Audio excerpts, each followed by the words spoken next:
خدمتها حفظا وتدريسا ونشرا وذبا عنها والتصدي للشبهات التي تثار حولها، ويمكننا إيجاز مظاهر تلك العناية في بعض النقاط التالية.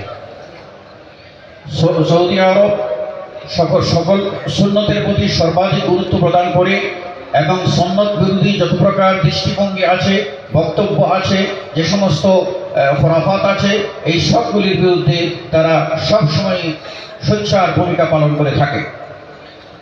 صدر أمر كريم من الملك فهد رحمه الله تعالى في عام 1406 بإنشاء مركز خدمة السنة النبوية، السنة والسيرة النبوية.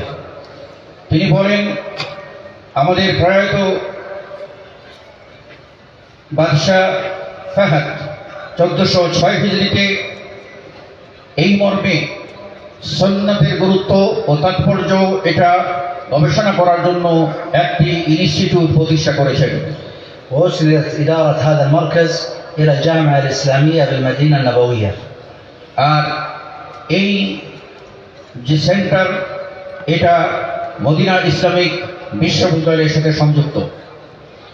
وقام هذا المركز بجمع وحفظ الكتب المخطوطة والمطبوعة والوثائق والمعلومات المتعلقة بالسنة والسيرة النبوية وتيسيرها للباحثين.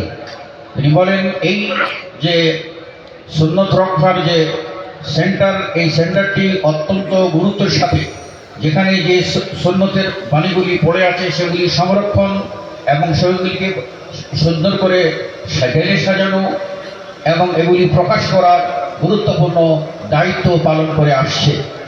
وأصدر المركز عديد من الموسوعات الحديثية، منها موسوعة الرواة وموسوعة المتون وبرنامج فهرس المصادر في السنة.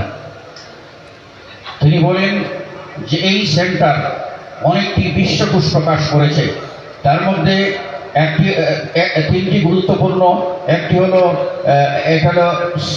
সহিহ সুন্নত, সহিহ হাদিস এবং জয়ীফ হাদিসের এই বিষয়গুলি আলোচনা করা, তারপর